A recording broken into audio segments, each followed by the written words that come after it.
पुशरा आप, हमारा अगला सेगमेंट है और करें पोस्ट। तो आप ही कुछ पोस्ट आपको दिखाएंगे और उनका हाल जानना चाहेंगे। ठीक है जो जी दिखाइए। ओहो, When we actually bought the bull in our studios, Showtime, 1986, Anwar Maqsood and Moin Akhtar, what a memory. हाँ, क्या बताएं आपको, क्या बताएं आपको। पीटीवी में बहुत बड़े स्टूडियोज थे, तो उनके पीछे ऐसे दरवाजे होते थे जो सेट डिजाइनर्स के लिए सेट लाने के लिए थे, तो वहां से भैंस आ गई। हमने भैंस को बुलाया, अच्छा, मतलब लेकर आए। शो टाइम एक शो होता था जिसमें मैं होस्टिंग करती थी, मैंने पहली बार होस्टिंग की। तो ये आइडिया अनवर साहब का था कि उसको हमने बुलाया और हमने भैंस से पता नहीं बातें की, हमने उसके बारे में बातें की। अभी मोइन भी कुछ जुमलेबाजी करते, भैंस बेचारी जवाब नहीं दे रही थी, आगे से हम उसको पता नहीं जुगते कर रहे होंगे लगाने के।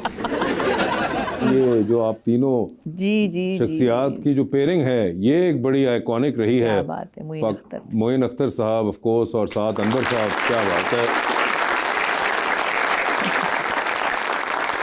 वैसे इतना आपने एक्टर देखा है जिंदगी के अंदर, इतने एक्टर्स का काम किया, मोइन अख्तर साहब का कोई कंपैरिजन आपको नजर आया? कोई रिप्लेसमेंट ही नहीं है। मतलब मुझे वैसे, अगर मैं नॉट दैट के ये वो बहुत उस तरह से इमोशनल बात कर रहा हूँ, मगर आप अगर फैक्चुअली बात करें तो मुझे मोइन अख्तर साहब की वो जो एक आर्ट था, उस आर्ट की कोई रिप्लेसमेंट या कोई साथ का कंटेम्प्रेरी नहीं समझ आता। आप देखें, आपने लूज टॉक में देखिए माशाल्लाह 250-300 कैरेक्टर किए हुए। आप हर कैरेक्टर को देखें, हर दफा पूरी कन्विक्शन के साथ, पूरी परफेक्शन के साथ, और उसको बनाना और उसके बाद बीच में मैनरिज्म डालना और बीच में ये खांसना और क्या करना, ये वाली कैलकुलेशन, ये वाली काम आप मुझे खुद बता दें अगर आपकी नज़र में कोई हो तो। नहीं बिल्कुल। अभी जिस तरह रिसेंट टाइम में मैं कहीं देखा, सुनील ग्रोवर बड़े आजकल जबरदस्त काम कर रहे हैं, तो मुझे हंसी आती है कि जमाना कुछ ऐसा आ गया। आपके आने से पहले ही मैंने कहा था कि हर बंदा लेजेंड है। 1 रुपए की 4, 1 रुपए की 4, 1 रुपए की 4, बिल्कुल ये वाला साहब है। तो इसी तरह वो सुनील ग्रोवर के बारे में भी उन्होंने कहा कि ये गोट हो गया है। एक तो ये गोट अब हर चीज़ में होता है, the greatest of all time. और वो मैं कभी तो बेचारे को काम स्टार्ट किया है उसने, वो कर रहे हैं, उनको करने तो दो।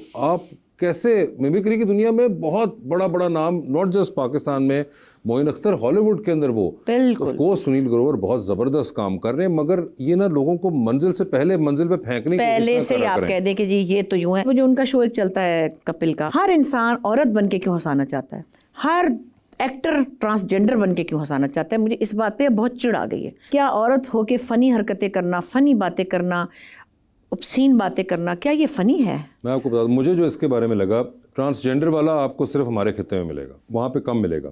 वहाँ पे औरत वाला का सिंड्रोम ये, अच्छा औरत वाला, हाँ औरत ही बनते हैं, मतलब मैं उनको ट्रांसजेंडर कहती हूँ। नहीं यहाँ ट्रांसजेंडर वाला भी बहुत ज्यादा है। हाँ। ये पंजाब के अंदर भी स्पेशली बहुत ज्यादा थिएटर के ऊपर हमारे किया गया है।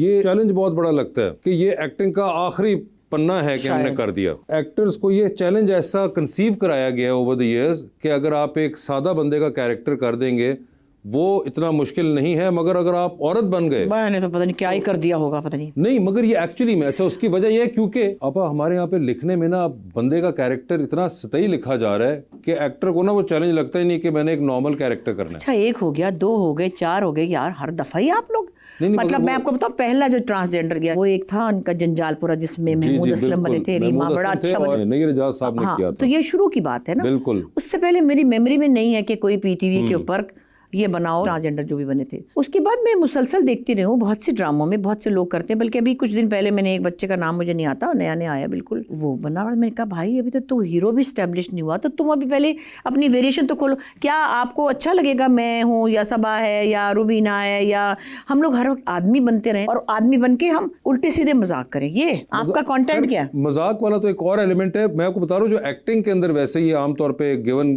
दिया जाता है मर्दों को कि यार अगर आपने ये कर लिया तो आप बहुत बड़े एक्टर, मगर मजाक वाला जो एलिमेंट है वो एक भोंडेपन की तरफ और साइड से चला जाता है कि वो औरत जो है वो दूसरे आदमियों को, सॉरी टू से, उनको जुमले भी फेंक रही है क्योंकि औरत बने हुए हैं तो वो कुछ भी कर सकते हैं। ये मैंने उस शो में ज्यादा नोटिस किया, अब शायद वो कम हो गया। नहीं हमारे यहाँ भी बहुत होता है, हमारे यहाँ भी होता है, बहुत आपकी सोच है। और ये बड़ा इसका एक कल्चरल ख्याल यही है कि भाई हम बड़ी अजमत के मीनार के ऊपर चढ़ जाएंगे। बिल्कुल, वो मीनार के ऊपर वाली एक्टिंग है जी। आगे दिखाइए।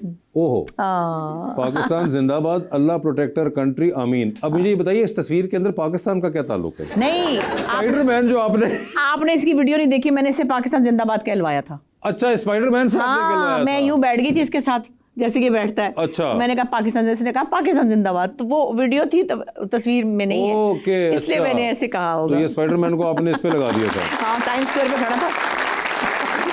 बहुत अच्छे, ठीक है जी, आगे दिखाएं। ओहो, माय फेवरेट प्ले, अब मेरा इंतजार कर, पीटीवी इज वर्क। जी, सिंगल प्ले था ये, मनूल हुदा शाह ने लिखा था, बहुत अच्छा। अच्छी हमारी राइटर हैं बुरापा का। और उन्होंने लिखना छोड़ दिया है फिलहाल।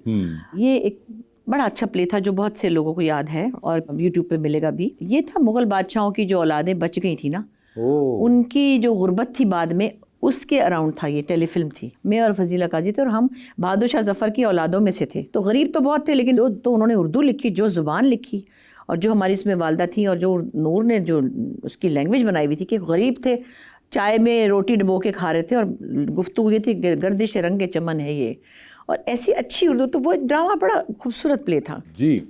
सूर्य ईश्वर है ये यही साथी है ऐसा जिसने मुझे कभी धोखा नहीं दिया, मैडम नूरजहां ने लिखा था। ये आपको मैडम नूरजहां ने लिख के दिया? नहीं, ये उनका लिखा पड़ा था कहीं। अच्छा, और मुझे ये उनका ये कोट, अच्छा, उनका लिखा हाँ, हुआ मैंने कहीं वो था। शेयर किया था। और ये 1972 के अंदर उन्होंने किसी को ऑटोग्राफ दिया था। ओके, तो ये मैंने मैडम नूरजहां का लिखा हुआ कोट डाला था। ओके, ठीक है। ओहो, बचपन की यादें। ये आप कितने साल की हैं? ये मेरे ख्याल में 15 साल की होंगी। और लाहौर टीवी पे जब मैं बच्चों के प्रोग्राम में की थी, 9 साल की थी, तो कोई समझे 12 साल तक तो मैंने बड़ी स्टारडम, क्योंकि बच्चों में एक पाड़ा बच्चा होता है ना, वो मैं थी। आगे परी बनी हुई, तो ये तो वो तो। उसके बाद मेरे पेरेंट्स ने, मेरी दादी ने रोक दिया कि बस सुन नहीं गाना, बस टीवी ते नहीं जाना। तो फिर हमारे जो एक अंकल होते थे वहाँ, उन्होंने मुझे कहा कि भाई एक मिल्ली तराना है, शौकत अली साहब लीड करेंगे और उसमें सारे बच्चों को मैं बुला रहा था। उन्होंने मेरे फादर से स्पेशली इजाज़त ली थी। तो ये समझे कि थोड़ी सी हल्की सी ऐਵੇਂ सी मुन्नी सी जवानी सी थी। तो अच्छी भली मेरी शक्ल थी, मुझे पता ही नहीं था, किसी ने बताया ही नहीं।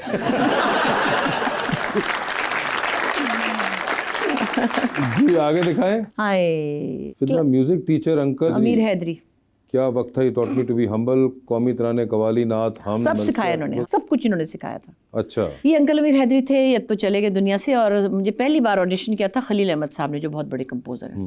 अंकल अमीर हैदरी जो थे, वो उनके साथ फिर 12-14 बच्चों की उन्होंने टीम बनाई थी। मैं उसमें लीडर थी।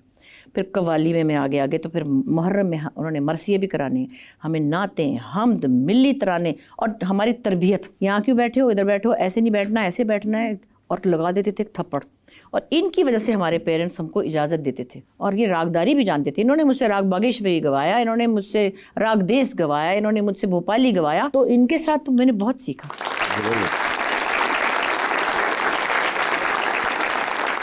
हो जिंदगी की मंजिलें आप लिखती हैं। तो ये जो आप जिंदगी की मंजिलें इन सीढ़ियों को कह रही हैं या किसी और की तरफ इशारा है? बालू के लिए कह रही थी। बालू के लिए। ये है हुसैन साहब। इनका नाम मैंने, इनको ये बड़े खुश होते कि मैंने इनको हुसैन साहब का नाम दिया। इनका नाम इकबाल हुसैन है, तो आपको पता ही होगा।